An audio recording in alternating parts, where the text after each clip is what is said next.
Assalamualaikum warahmatullahi wabarakatuh. Mas Wani di sini. Ini akan memberikan tips bagaimana cara memilih bambu petung sebagai bahan anak panah ataupun bahan lar. Yang ini bahan lar ya, atau lim sayapnya. Ini untuk bambu yang bagus seperti ini ya. Ini kita bisa pilih seperti ini. Ini contoh bambu tua, salah satunya ini apa namanya itu, jenggotnya sudah nggak ada ya, sudah bersih seperti ini tandanya bambu sudah tua. Terus yang kedua itu boleh dilihat di sini, kalau dibelah ini warnanya hitam ya. Nah ini seratnya warnanya hitam. Nah ini di ruasnya. Terus dari potongan atas bisa dilihat itu, ini seratnya itu padat, pinggir-pinggirnya sini berwarna hitam. Itu salah satu contoh bambu yang baik ya. Nah ini, terus cara membelahnya ini ada tekniknya sendiri. Jadi contoh seperti ini. Nah, ini dua bambu, yang satu bambu, ini satu bambu. Jadi ini satu ruas itu kita belah dua. Kita tandai dulu, ini adalah bagian yang tidak terkena sinar matahari, atau yang hijaunya hijau muda ya, ke arah ini ya. Jadi kalau untuk bikin lar ini kurang bagus ya. Jadi misalkan untuk membuat lar itu kita menggunakan bambu yang terkena sinar matahari. Oke, kalau bambu terkena sinar matahari itu akan lebih awet dan tahan lama. Salah satunya seperti itu. Terus yang ini buat apa? Apa tidak terpakai? Ini bisa terpakai, bisa digunakan untuk anak panah karena ruasnya juga panjang. Ini bisa 70 cm. Dari ujung dari ruas pertama ke ujung ini bisa 70 cm, bisa digunakan untuk anak panah horsebow maupun anak panah jemparingan bisa. Kalau anak panah horsebow nanti ruasnya ini bisa dipakai, tidak ada masalah, ruasnya di daerah bulu. Ini bambu bagus ya, kualitasnya bagus. Terus ada lagi bambu ngurak. Ini bambu ngurak itu seperti ini. Ngurak itu mati di pohon, jadi sudah kering alami. Seperti ini bambu ngurak namanya, bambu yang mati di pohon. Oke, ini bambu bagusnya buat bikin shaft ya, anak panah ya, karena ini sudah enteng sekali, kualitasnya bagus, ini enteng. Ini bisa digunakan untuk pembuatan shaft. Ini bisa untuk shaft lurus sekali ya. Untuk gaplok juga bagus. Gaplok itu dua bambu yang disatukan. Tuh, itulah tips cara memilih bambu ya. Yang pertama tadi ini apa namanya itu? Ini namanya akar bambunya ya, akar di ruasnya itu loh. Seperti apa ya?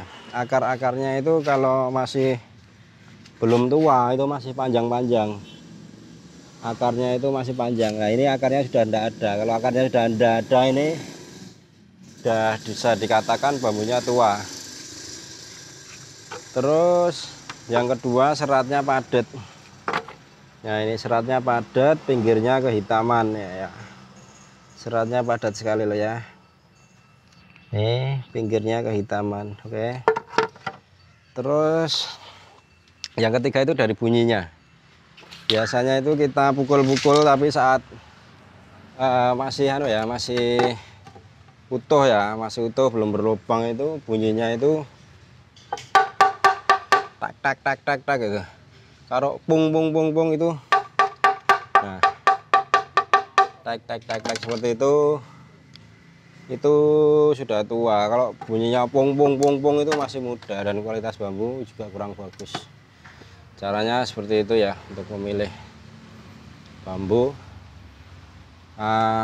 Tips lagi, untuk proses pengeringan bambu tidak boleh terkena sinar matahari langsung. Jadi harus diusahakan tidak boleh terkena matahari. Loh, ini kenapa kok terkena matahari? Ini karena kita baru belah ya, ini baru alatnya golok sama ini pemukulnya. Ini baru kita belah, nanti kita proses untuk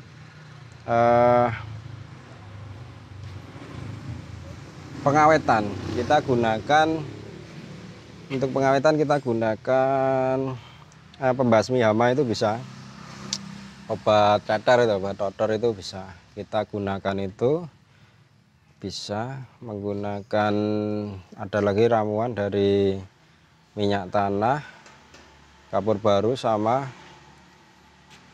satu lagi itu pakai autan, itu dicampur jadi satu terus dikuaskan. Kalau obat totor itu bisa dua cara. Yang pertama direndam menggunakan tong, atau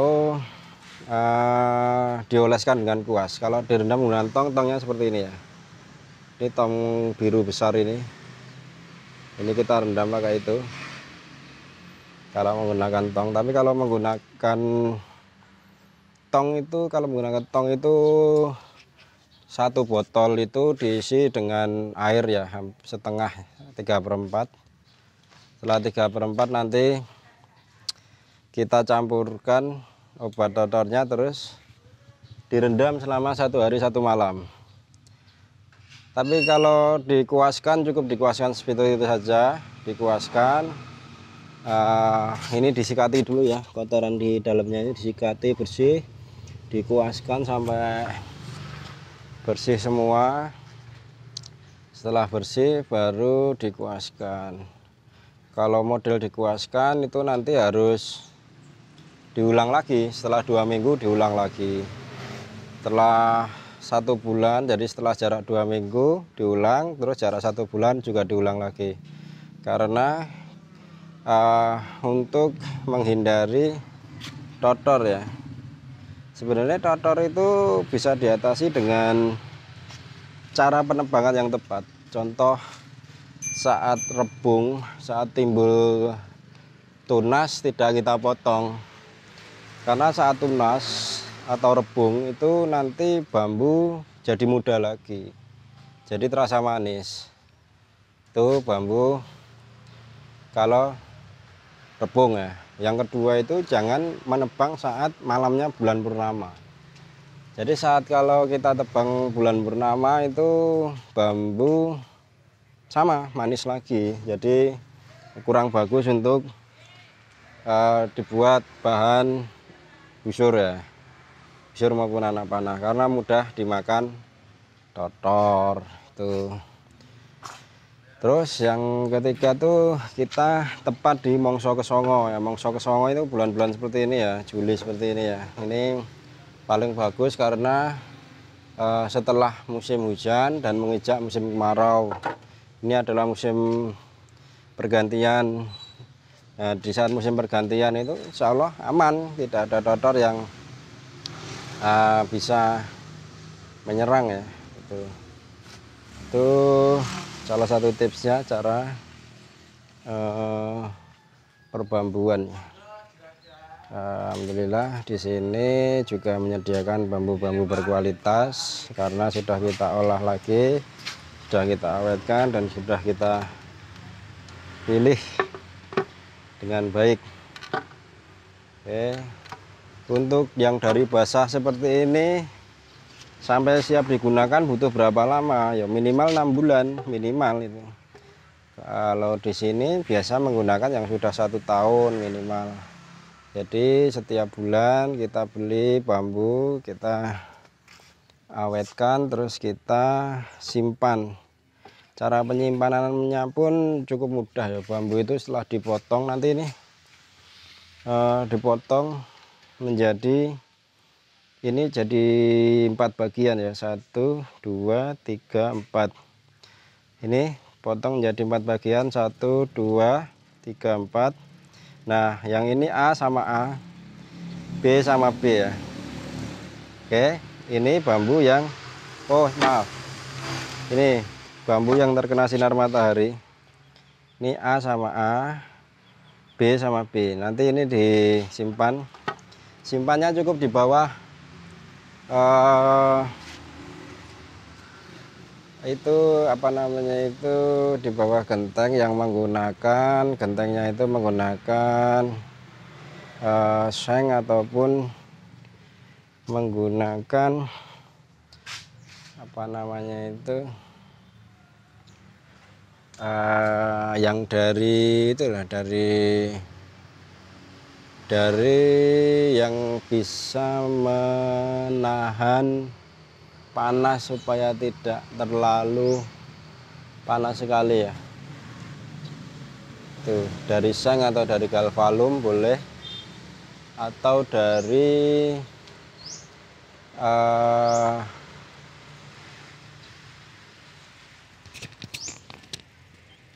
yang aluminium itu boleh, jadi tidak boleh terkena sinar matahari langsung. Atau dari modelnya seperti yang biasa digunakan untuk kanopi. Nah itu di bawahnya itu bagus sekali ya, tapi jangan langsung terkena matahari di bawahnya, dengan posisi seperti ini yang menghadap ke atas. Nah ini nanti dikasih tanggal dulu, dikasih seri, nomor seri dulu, kasih tanggal supaya tahu ini bambu kapan, bambu dari mana, supaya tahu. Oh iya, untuk bambu sendiri itu cara pembuatan, cara mendapatkannya itu agak sulit ya, karena bambu seperti ini nyarinya yang airnya yang sedikit, biasanya di lembah-lembah itu, yang di gunung-gunung padas biasanya. Sedikit air itu bagus sekali untuk bambu, bahan untuk busur maupun anak panah. Terus bambu seperti ini memang agak mahal ya, karena sekarang itu nyarinya agak susah, karena nyari yang ruasnya panjang-panjang seperti ini itu agak susah sekarang ini. Di mana-mana sudah banyak yang kosong karena banyak dicari oleh teman-teman juga yang pembuat busur dan anak panah. Terus ada lagi sekarang yang pakai bambu seperti ini adalah yang bikin kurungan, itu kurungan burung, itu ruasnya panjang-panjang.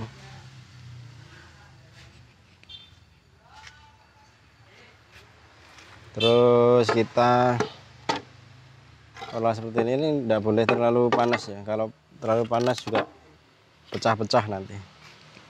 Dah, mungkin itu dulu tips soal perbambuan. Jadi bambu itu mudah-mudah sulit ya. Kita merawat bambu seperti ini seperti merawat anak bayi ya, perlu diperhatikan khusus. Tidak boleh sembarangan, harus benar-benar diperhatikan, karena ini demi keamanan pemanah sama keawetan panah dan busur. Oke. Tuh, kalau ada pertanyaan silahkan komen di bawah ini. Itu sepengetahuan saya ya kalau tips tadi. Jadi kalau ada kurang dan lebihnya saya mohon maaf, karena itu tips-tips itu juga saya peroleh dari senior-senior, dari para pembuat busur dan para pemotong-pemotong bambu ya. Karena bambu yang bagus dan tidak bagus itu sebenarnya terlihat dari kasat mata. Jangan sampai mendapatkan bambu yang mudah kisut ya. Itu ternyata tandanya kalau mudah kisut itu bambunya masih sangat muda. Oke, terima kasih, semoga bermanfaat. Assalamualaikum warahmatullahi wabarakatuh. Salam Archer.